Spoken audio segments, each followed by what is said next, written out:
Another very useful feature provided by C programming is called dynamic memory management. So when you do your C program, you may not be able to determine the size of the memory space you need beforehand. So you have to defer that decision until the runtime. So in that situation, you need to dynamically request the memory space from the operating system. So there, you needed to do the dynamic memory management. So how can you use this feature? It is pretty simple actually. At the very beginning of your C program, you need to add stdlib.h header file into your program. And for this stdlib.h, actually is shortened for standard library header file. Then you can use this dynamic memory management feature by 3 functions. And the first function is called malloc function, which is shortened for memory allocation. And this function allows you to allocate and initialize an array of a number of byte, this much of byte. So you can pass a specific number of bytes as a parameter into this function. So usually we will combine with the size of a function with this malloc together. So since size of a function can help us determine how many bytes some specific type will be occupied, and then we can time this unit bytes with the number of units. So we want to allocate the memory space. So for example, if we want to allocate 4 integer size of memory space, actually we can pass 4 times size of int. We can pass this one as a parameter into malloc function. And also, this malloc function is a good example for void pointer. So sometimes we may not know what type of data will be stored in the memory space, right? So in that situation, we need to use void type pointer to temporarily point to the beginning of the memory space. And then later, so when we ensure the data type, so we can false convert the pointer type to whatever we needed. So since we dynamically allocated the memory space to our C program, so when we finish the program, we need to explicitly return those memory space back to the operating system so that those memory space can be used by other programs later. However, if you forgot to do that and also run the program again and again, so eventually it will run out of the memory space, and not only the current program cannot be running, but also no more memory space is available for other programs. To return the memory space, you just allocate it back to operating system. So you can use this free function to do so. So you just need to pass the address of the memory space to this free function, and then the memory space will be released. And sometimes after we allocated the memory space, we found the memory space is not big enough to hold our data. So in that situation, we need to request more memory space from the operating system. And then we can use realloc function to do so. We can use this one.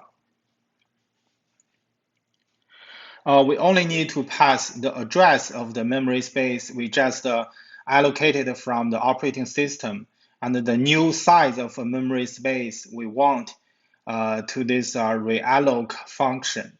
Then the operating system will reallocate the additional memory space after the memory space we just requested. So for example, initially we allocated 2 integer memory space to the program as this one.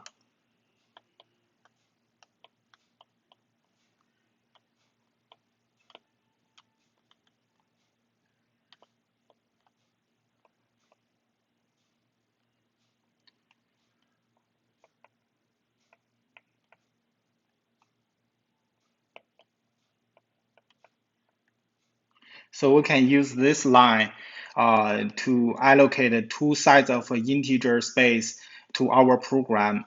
And we can store, for example, we can store number 1 and 2 to this memory. So later we found we need more memory space for more data. And then we can do this one. We can do realloc. We give the address and also the new size of the memory.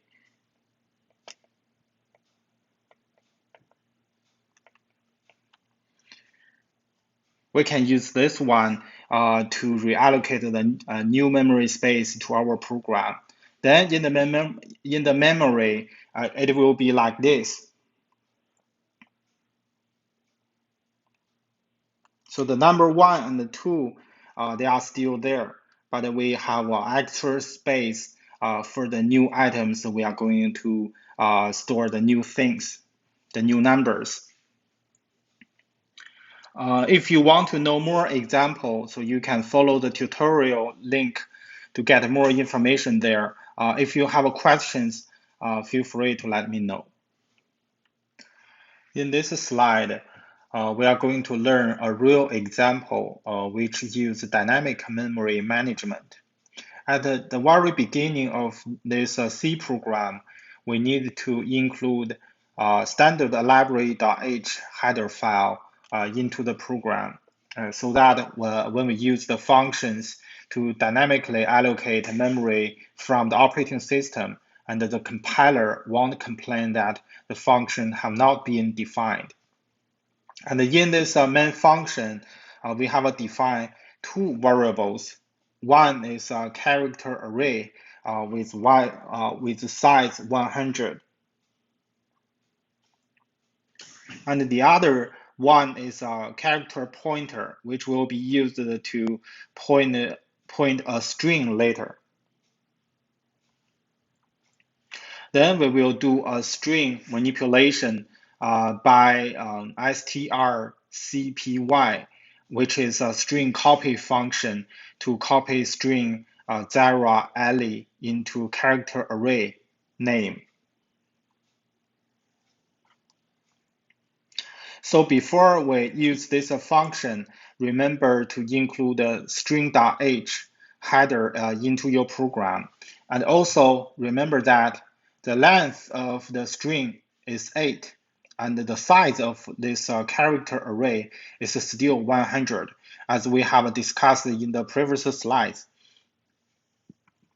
Then we dynamically allocate 30 character size of a memory space from the operating system and assign the address of this memory space into character pointer description. Actually, it's here, this line.